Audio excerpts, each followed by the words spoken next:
Hello everyone, welcome to my channel Ishaan fan fiction. तो चलिए friends, अब हम अपनी स्टोरी आई फाइंड यू का नेक्स्ट पार्ट शुरू करते हैं। तो लास्ट पार्ट में हमने देखा था कि वांगजी विंग को सारा सच बताता है, पर विंग विंग वांगजी पर ट्रस्ट नहीं करना चाहता था। हालांकि उसका दिल ये सब कुछ मानने के लिए तैयार था, लेकिन दिमाग उसका ये सब कुछ मानने के लिए तैयार नहीं था, और वो फिर से वांगजी के ऊपर ट्रस्ट नहीं कर सकता। इसलिए वो वांगजी से कहता है कि वांगजी, जो कुछ हुआ हम उसे भूल जाते हैं और अपनी अपनी लाइफ में आगे बढ़ते हैं, और प्लीज़ वांगजी तुम वापस चले जाओ। वहीं वांगजी थोड़ा गुस्सा होता है और वो गुस्से में विंग से कहता है कि वो चला जाएगा, बस वो यूनून की मॉम के बारे में जानना चाहता है। जिस पर विंग को गुस्सा आता है और वांगजी कुछ ऐसा कहता है जिस पर विंग वांगजी को एक स्लैप लगा देता है। वहीं वांगजी को रियलाइज़ होता है कि उसने फिर से गड़बड़ कर दी। वहीं वांगजी जब मॉर्निंग में उठता है तो वो विंग के टमी पर एक कट देखता है, जिसे देखकर एक पल के लिए वांगजी शॉक्ड हो जाता है। और वो जैसे ही विंग के उस टमी के कट को टच करने ही वाला था कि अचानक से विंग की आइज ओपन हो जाती है और विंग हड़बड़ी से दूर हो जाता है। वहीं विंग भी खड़ा होता है और वांगजी की तरफ देखता है, लेकिन तभी यूनून जाग जाती है और विंग और वांगजी के करीब आती है। वो दोनों को गुड मॉर्निंग बोलती है। वहीं वांगजी जो विंग के साथ थोड़ी शरारत करता है, लेकिन तभी वो वांगजी का हाथ छोड़ विंग का हाथ छोड़ता है और यूनून को अपनी गोद में लेता है और कहता है, प्रिंसेस क्यों ना हम थोड़ी देर बाहर चलें, देखते हैं मौसम कैसा है। ऐसा कहकर यूनून को वो बाहर ले जाता है, जिस पर विंग को बहुत गुस्सा आ रहा था। वो गुस्से में अपना पैर पटकता है और कहता है, वांगजी मैं तुम्हें मारने वाला हूँ, पता है तुम्हें। ऐसा कहता है और सीधा अपने केबिन के अटैच वॉशरूम में चला जाता है। वहीं हम वांगजी और यूनून को देखते हैं। यूनून वांगजी की तरफ देखती है। वांगजी को पता था कि विंग कितना गुस्से में है, इसलिए वो एक स्माइल करता है। यूनून कहती है, अंकल आप मुझे सच बताइए, आप और डैड फिर से झगड़ा कर रहे थे ना। वांगजी जी यूनून की तरफ देखता है। यूनून कहती है, पर आप क्यों झगड़ा करते हैं? आपको पता है मैं जितना डैड को पसंद करता हूँ, मैं आपको भी उतना ही पसंद करता हूँ, लेकिन आप दोनों इतना झगड़ा करते हैं, मुझे बिल्कुल अच्छा नहीं लगता। जिस पर भांजी कहता है, बिल्कुल नहीं प्रिंसेस, हम बिल्कुल झगड़ा नहीं कर रहे थे। यूनून कहती है, मुझे पता है, मैंने देखा आप दोनों झगड़ा ही कर रहे थे। जिस पर वांगजी एक स्माइल करता है और यूनून की फेस को पकड़ता है और कहता है, बिल्कुल नहीं प्रिंसेस, मैं बिल्कुल झगड़ा नहीं कर रहा था। ऐसा कहता है। तभी यूनून और वांगजी दोनों थोड़ा बाहर निकलते हैं। देखते हैं मौसम जो बहुत अच्छा था, ठंडी ठंडी हवाएं चल रही थी, बारिश बंद हो चुकी थी और मौसम जो बहुत अच्छा फील करा रहा था। लेकिन उस ठंडी की हवा की वजह से यूनून को थोड़ी ठंडी लगती है और वो अपना फेस सीधा वांगजी की नेक में छुपा लेती है। जिस पर वांगजी को एक स्माइल आती है। वांगजी कहता है कि प्रिंसेस को ठंड लग रही है। यूनून अपना सर हाँ में हिलाती है। वांगजी कहता है, ठीक है हम कुछ खाने को लेने चलते हैं। ऐसा कहता है। यूनून कहती है, मुझे भी बहुत भूख लगी है। जिस पर वांगजी एक स्माइल करता है। पहले वांगजी एक कॉफ़ी शॉप में जाता है और वो अपनी और विंग के लिए अच्छी सी कॉफ़ी खरीदता है। उसके बाद वो एक ब्रेड शॉप से ब्रेड लेता है और यूनून के लिए एक चॉकलेट मिल्क लेता है। और वो सब कुछ लेने के बाद वापस सुपरमार्केट में आ जाते हैं। तभी वो विंग के केबिन में एंटर करते हैं, जहाँ देखते हैं विंग फ्रेशन अप होने के बाद अच्छे सोफे पे बैठा हुआ था और अपनी कोई फाइल चेक कर रहा था। तभी वांगजी विंग के सामने जाता है और एक कॉफ़ी का मग विंग के सामने कर देता है। विंग जैसे ही उस कॉफ़ी को देखता है, वो ऊपर की तरफ देखता है। तभी वांगजी कहता है, पी लो, मैं ये तुम्हारे लिए लाया हूँ। विंग गुस्से में होता है, कहता है, मुझे नहीं चाहिए। वांगजी कहता है, पी लो, नहीं मैं यूनून को बता दूंगा कि जो कॉफ़ी यूनून ने अपने डैड के लिए पसंद की, उसने वो नहीं पी। विंग गुस्से में वांगजी को देखता है और कहता है, वांगजी तुम क्या चाहते हो मुझसे। वांगजी विंग के एयर के करीब आता है और कहता है, तुम्हें। ऐसा कहता है, जिस पर विंग की आंखें बड़ी बड़ी हो जाती हैं और वांगजी की तरफ देखता है। वांगजी कहता है, विंग मैंने कहा मैं तुम्हें चाहता हूँ। विंग कहता है, वांगजी मैं तुम्हें मार डालूंगा। वांगजी कहता है, ठीक है मार कर दिखाओ।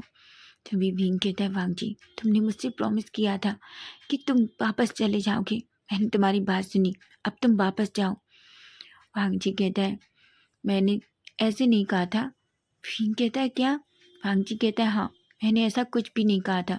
और हाँ, जब मेरी मर्जी होगी तो मैं वापस चला जाऊँगा। वैसे भी तुम्हें इससे कोई मतलब नहीं होना चाहिए। विंग को अब सच में बहुत गुस्सा आ रहा था। वो बहुत मुश्किल से अपने गुस्से को कंट्रोल कर रहा था। वो हाथों की मुट्ठियाँ बींचता है और वो वांग जी की तरफ गुस्से में देखता है। लेकिन तभी अचानक से यूनियन अंदर एंटर करती है और वो वांग जी की तरफ देखती है और विंग की तरफ देखती है। वो कहती है, डैड, अंकल, आप फिर से झगड़ा कर रहे हो? तभी वांग जी और विंग दोनों एक स्माइल करती है और कहते हैं, बिल्कुल नहीं प्रिंसेस, हम झगड़ा नहीं कर रहे थे। तभी वांग जी विंग के शोल्डर पर जानबूझ के अपना हाथ रखता है और कहता है, बिल्कुल नहीं प्रिंसेस, हम तो बस बात कर रहे थे कि तुम्हारे डैड कह रहे थे कि अगर मेरे पास टाइम हो तो मैं तुम्हारे साथ और सारा टाइम स्पेंड कर सकता हूँ, क्योंकि तुम्हारे डैड को थोड़ा काम है ना सुपरमार्केट में। विंग जो गुस्से में वांग जी की तरफ देखता है, लेकिन तभी यूनून उछलती है और कहती है, ये सच में अंकल, सच में डैड। तभी विंग कहता है, यूनून तुम्हें पता है ना कि आज तुम्हें स्कूल जाना है? हमने कल तुम्हारा स्कूल मिस कर दिया था, इसलिए हम अभी घर जा रहे हैं और तुम रेडी होके स्कूल जाओगी, समझी तुम? यूनियन अनंग सा फेस बनाती है और कहती है, पर मैं अंकल के साथ थोड़ा टाइम स्पेंड करना चाहती हूँ। विंग कहता है, अंकल अंकल तो यही है ना, वैसे भी तुम्हारे इन अंकल के पास कोई काम नहीं है, वो सारा दिन हमारी सुपरमार्केट के आसपास ही रहते हैं, है ना मिस्टर लेन? जिस पर वांग जी एक अनोइंग सा फेस बनाता है, लेकिन वो एक स्माइल करता है और कहता है, लेकिन मैं अपनी प्रिंसेस के लिए कैसे भी टाइम निकाल सकता हूँ, समझे मिस्टर विंग? जिस पर विंग गुस्से में देखते और कहते हैं, वांग जी, मैं तुम्हारा मुंह तोड़ दूंगा। तभी वांग जी एक स्माइल करता है और कहता है, तुम मेरा मुंह तोड़ सकते हो। तभी विंग जो शॉकिंगली वांग जी की तरफ देखता है और अपने मन में सोचता है, क्या मैंने इतनी जोर से कहा कि उसने सुन लिया? तभी वांग जी एक स्माइल करता है और कहता है, मैं तुम्हारे एक्सप्रेशन से बहुत अच्छे से जानता हूँ कि तुम कब मेरे बारे में कैसा सोचते हो, समझे तुम? तभी यूनियन कहती है, आप दोनों क्या बातें कर रहे हो? विंग कहता है, कुछ भी नहीं प्रिंसेस, चलो हम घर चलते हैं, ऐसा कहता है और वो यूनियन का हाथ पकड़ के केबिन से बाहर आता है। तभी वो वांग जी की तरफ मुड़ता है और कहता है, मिस्टर लैंड, क्या सच में आपको वापस नहीं जाना? वांग जी कहता है, नहीं, मैंने बहुत ट्राई किया पर मुझे केव कहीं नहीं मिल रही, मैं क्या कर सकता हूँ? यूनियन कहती है, अंकल, क्यों ना आप हमारे साथ हमारे घर चलो? जिस पर वांग जी खुश हो जाता है। तभी विंग जोर से चिल्लाता है, बिल्कुल नहीं। यूनियन कहती है, पर क्यों डैड? विंग कहता है, प्रिंसेस देखो, अंकल को बहुत सारे काम है, अगर वो सारा टाइम हमारे साथ रहेंगे तो आप जानते हो ना उनको बहुत सारा लॉस होगा। तभी वांग जी कहता है, पर प्रिंसेस मुझे तो कोई काम नहीं है, मेरे सारे काम फिनिश हो चुके हैं। यूनियन चुप विंग की तरफ देखती है। विंग बहुत गुस्से में होता है, अपनी दांत पीसता है। तभी यूनियन कहती है, डैड, अंकल के पास अभी कुछ भी नहीं है, बताइए वो कहाँ जाएंगे? और वैसे भी अभी सुपरमार्केट खुलने में भी टाइम है, आपको नहीं लगता हमें अंकल को अपने साथ ले जाना चाहिए? अगर किसी ने अंकल के साथ कुछ कर दिया तो? फींग बड़ी बड़ी आंखों से यूनियन को देखता है और अपने मन में कहता है, इस शैतान के साथ कौन कुछ करेगा, यही हर किसी के साथ कुछ भी कर सकता है। तभी वांग जी पपी ऐसे विंग की तरफ देखता है और कहता है, मिस्टर लेन, सच में क्या आपको नहीं लगता कि आपको मुझे अपने साथ ले जाना चाहिए? अगर यहाँ किसी ने मुझे अकेला देख लिया और मुझे पकड़ लिया और मेरे साथ कुछ गलत कर दिया तो? विंग बड़ी बड़ी आंखों से वांग जी को देख रहा था। जिस तरीके से वांग जी एक्टिंग करके खुद को साबित कर रहा था, विंग को सच में बहुत गुस्सा आ रहा था।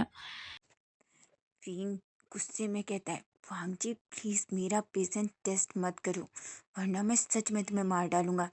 पर वांग जी को तो ये सब करने में बहुत मज़ा आ रहा था। तभी विंग और यूनियन वांग जी के साथ उस पार्किंग लॉन में जाते हैं जहाँ विंग की कार खड़ी हुई थी। विंग जो वांग जी की तरफ अभी भी देख रहा था, लेकिन वांग जी जानबूझकर विंग को इग्नोर कर रहा था। वो तो यूनियन के साथ बात करने में बहुत बिजी था।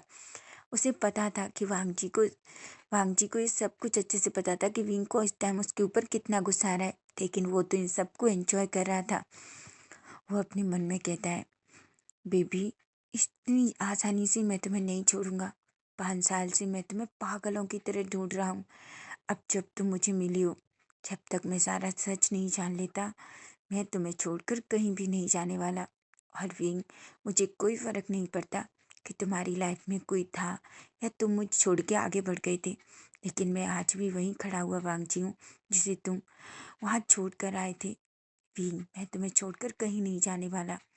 और अब तो मुझे सच में लगता है कि बहुत कुछ गड़बड़ है जो तुम मुझे बताना नहीं चाहते, और जब तक सच नहीं जान लूँगा मैं बेबी तुम्हें नहीं छोड़ूंगा, ऐसा कहता है और यूनून को अपनी गोद में ले लेता है। तभी वांगजी और विंग और यूनून तीनों कार में बैठते हैं। विंग जो कार चलाता है और यूनून वहीं वांगजी की गोद में बैठी हुई थी। विंग कार को पार्लम से बाहर निकालता है और वो सीधे विंग की घर की तरफ जाने लगते हैं। यूनून और वांगजी बीच में बहुत सारी बातें कर रहे थे, एक दूसरे के साथ हंस रहे थे। वहीं विंग को बहुत गुस्सा आ रहा था। विंग अपने मन में कहता है, ये डेविल ने तो मेरी बेटी को भी अपने बस में कर रखा है। कुछ भी हो जाए वांगजी, मैं आज तुम्हें अच्छे से मजा चखाऊंगा और देखना मैं तुम्हारे साथ क्या करना हूँ। तुम वापस मेरे घर लौट कर भी नहीं आओगे, समझे तुम, ऐसा कहता है। जिस पर वांगजी जो विंग की तरफ देखता है, वांगजी एक स्माइल करता है और कहता है, वैसे विंग, तुम अब मुझे निकालने के लिए क्या प्लान करने वाले हो? मुझे पता है तुम तुम कुछ तो ऐसा सोच रहे हो जिस वजह से तुम मुझे खुद से और यूनियन से दूर कर सको, लेकिन विंग इस बार ऐसा कुछ भी नहीं होगा, ऐसा कहता है और विंग की तरफ देखकर स्माइल करता है। तभी विंग कहता है, मिस्टर लैन, आप मुझे ऐसे क्यों देख रहे हैं? तभी वांगजी एक स्माइल करता है और कहता है, मिस्टर विंग, क्योंकि आप सच में बहुत ब्यूटीफुल हैं। जिस पर यूनियन कहती है, क्या अंकल, आपको भी मेरे डैड ब्यूटीफुल लगते हैं? भामजी कहता है, ऑफ कोर्स, और किसको लगते हैं? भामजी को थोड़ी जलसी होती है। तभी यूनून कहती है, आपको पता है सब लोग डैड से कहते हैं कि वो बहुत ब्यूटीफुल हैं। तभी वांगजी कहता है, और कौन कहता है यूनून? यूनून कहती है, आपको पता है जो कोई भी न्यू कस्टमर आता है वो अगर डैड से मिले तो हमेशा डैड से कहता है कि वो बहुत ब्यूटीफुल हैं, और न्यूज़ एंड अंकल तो हमेशा डैड के साथ फ्लर्ट करते हैं और वो हमेशा डैड से कहते हैं कि वो उनसे प्यार करते हैं। तभी वांगजी जैसे ये सुनता है वो अपने हाथों की मुट्ठियां बीच लेता है और गुस्से में कहता है, इस न्यू सेंस से तो मिलना पड़ेगा। विंग वांगजी के बदलते हुए एक्सप्रेशंस को देखता है। विंग तो शॉक था क्योंकि जिस तरीके से यूनून वांगजी के साथ कह रही थी। तभी विंग कहता है, यूनून तुम क्या कह रही हो बच्चा? यूनून कहती है, डैड मैंने कब गलत किया? आपने देखा है ना, हमेशा हर कोई आपसे फ्लर्ट करता है। हम जब शॉपिंग गए थे तो आपने देखा था ना, वो एक आंटी और एक अंकल आपके साथ किस तरीके से फ्लर्ट कर रहे थे। मैंने हमेशा देखा है, आप कहीं भी जाते हैं लोग आपके साथ फ्लर्ट करते हैं। बेचारा विंग तो पूरी तरीके से डर जाता है। वांगजी जो अचानक से विंग की तरफ देखता है, उसका फेस पूरी तरीके से चेंज हो गया था। तभी विंग को बहुत मजा आता है। विंग कहता है, क्योंकि मैं ब्यूटीफुल हूँ प्रिंसेस, इसलिए सब मुझे देखकर ऐसा कहते हैं।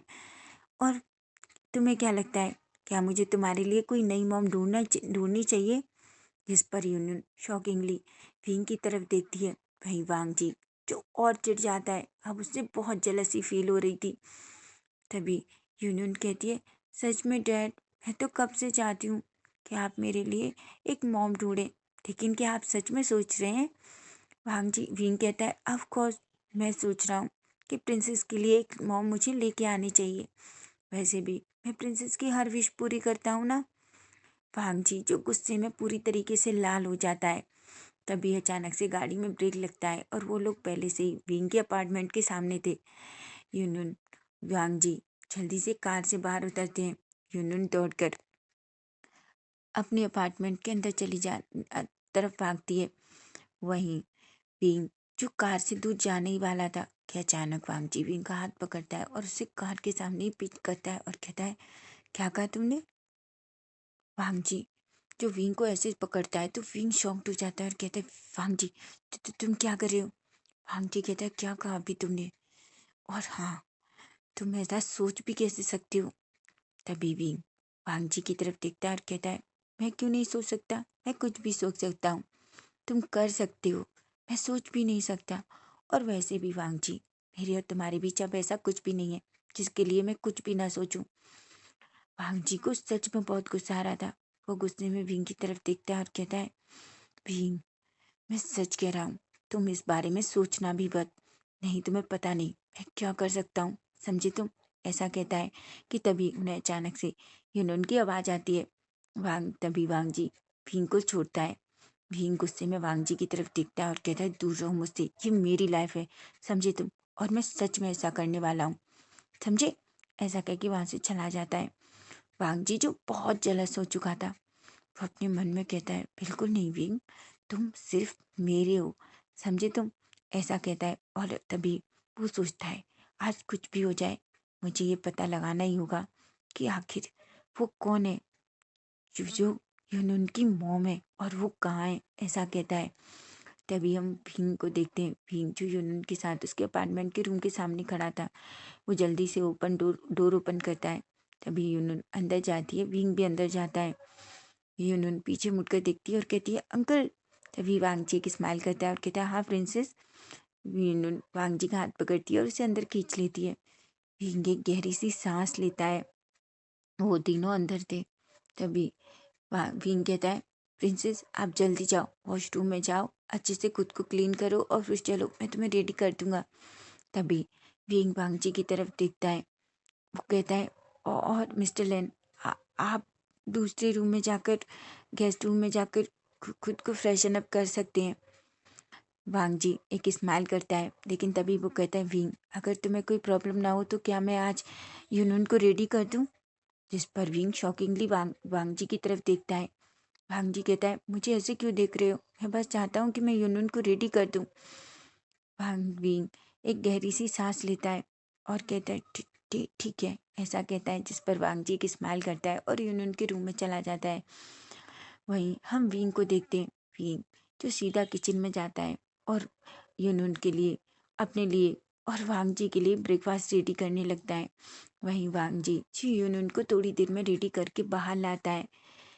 विंग जैसे ही यूनुन और वांग जी को देखता है, वो उन दोनों को देखता ही रह जाता है।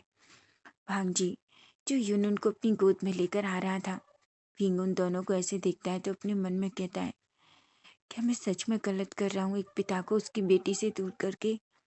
मैं देख सकता हूँ वांग जी यूनियन का कितना ख्याल रखता है, लेकिन क्या होगा अगर वांग जी को कल ये सच पता पड़ेगा कि यूनियन सच में उसकी बेटी है। कि क्या वांग जी यूनियन को मुझसे दूर ले जाएगा। मैं क्या करूँ, क्या मुझे वांग जी को ये सच बताना चाहिए। मैं जानता हूँ मैं ये गलत कर रहा हूँ, लेकिन मैं क्या करूँ वांग जी, मैं तुम पर ट्रस्ट नहीं करता। मैं अभी भी तुम पर ट्रस्ट नहीं कर पा रहा। विंग जो बिल्कुल अपनी ख्यालों में खोया हुआ था कि तभी वांग जी यूनियन को वहीं ब्रेकफास्ट टेबल के पास चेयर पर बिठाता है और खुद विंग के पास आता है। वांग जी विंग को देख रहा था। तभी वो अचानक से विंग के फेस के सामने अपना हाथ लहराता है और कहता है, विंग। विंग जो अचानक सेंस में आता है और कहता है, हाँ। तभी वांग जी कहता है, क्या हुआ विंग, क्या सोच रहे हो। विंग कहता है, कुछ भी नहीं। वांग जी कहता है, कोई बात तो है, आगे तुम क्या सोच रहे हो। विंग कहता है, मैंने कहा ना मैं कुछ भी नहीं सोच रहा। ऐसा कहता है। वांग जी एक गहरी सी सांस लेता है। तभी वो कहता है, ठीक है मैं तुम्हारी हेल्प करता हूँ। ऐसा कहता है और वो प्लेट में सारे ब्रेकफास्ट को अपने हाथ में ले जाकर टेबल पर सजाने लगता है। विंग देख पा रहा था, हालांकि विंग अभी भी वांग जी से बहुत नाराज है, लेकिन वांग जी की कर उसके पास इतनी सारी नज़दीकियाँ उसे इतनी बुरी भी नहीं लग रही, उसे अच्छा लग रहा है।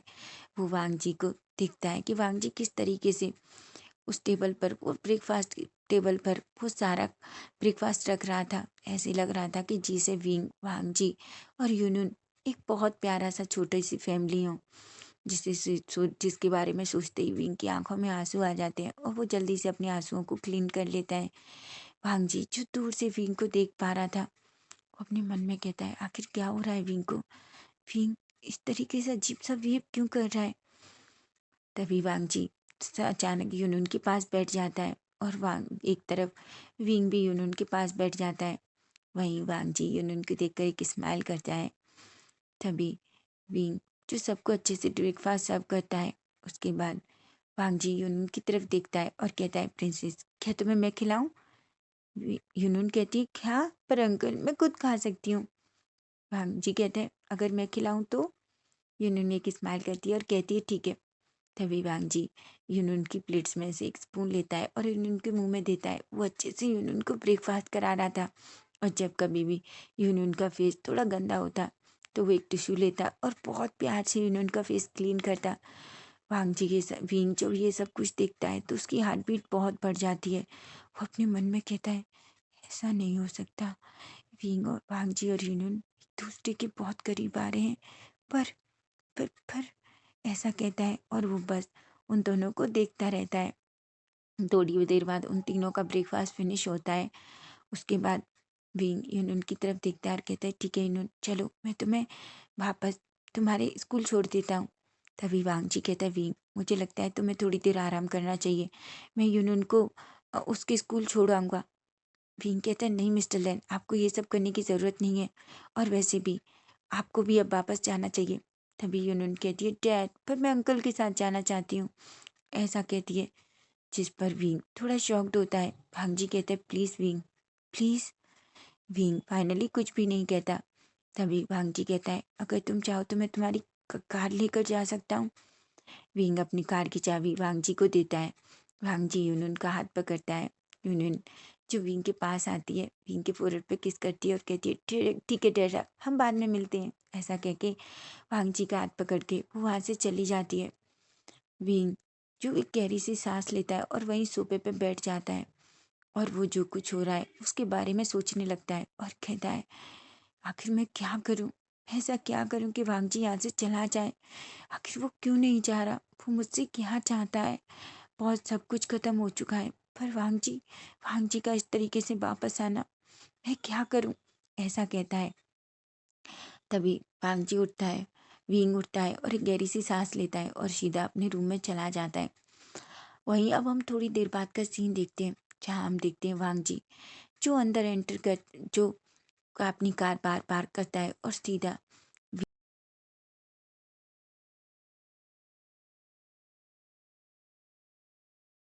विंग के अपार्टमेंट में अंदर एंटर करता है। वो इधर उधर देखता है पर उसे विंग कहीं नहीं दिखता, इसलिए वो धीरे से चुपचाप विंग के रूम में जाता है। लेकिन जैसे ही वो विंग के रूम में जाता है, वो सामने जो नज़ारा देखता है वो एकदम से शॉक्ड हो जाता है। उसकी आंखें बड़ी बड़ी हो जाती हैं। वहीं विंग जो वॉशरूम से नहाकर निकला था, उसने अपनी कमर के अराउंड ओनली एक टॉवल लगा रखा था। उसकी अपर बॉडी पूरी तरीके से नेकेड थी। वो बस मिरर के सामने खड़े होकर अपने बाल संभाल रहा था। लेकिन जैसे ही वांगजी ने विंग को देखा, विंग वांगजी जिस जिस जो बस पूरी तरीके से फ्रीज हो जाता है और वो बस बड़ी बड़ी आंखों से विंग को देखने लगता है। वांगजी की हार्ट बीट बहुत फास्ट हो जाती है सामने का नज़ारा देखकर। विंग वांगजी जो एकदम से एक पल के लिए तो ब्रीथ लेना नहीं भूल जाता है। तो फ्रेंड्स, नेक्स्ट पार्ट इसका हम कल देखेंगे कि कल क्या होने वाला है। अगर आपको स्टोरी अच्छी लगे तो प्लीज़ चैनल को सब्सक्राइब करना, लाइक करना और कमेंट करके मुझे ज़रूर बताना कि आज का पार्ट आपको कैसा लगा। Bye bye, take care.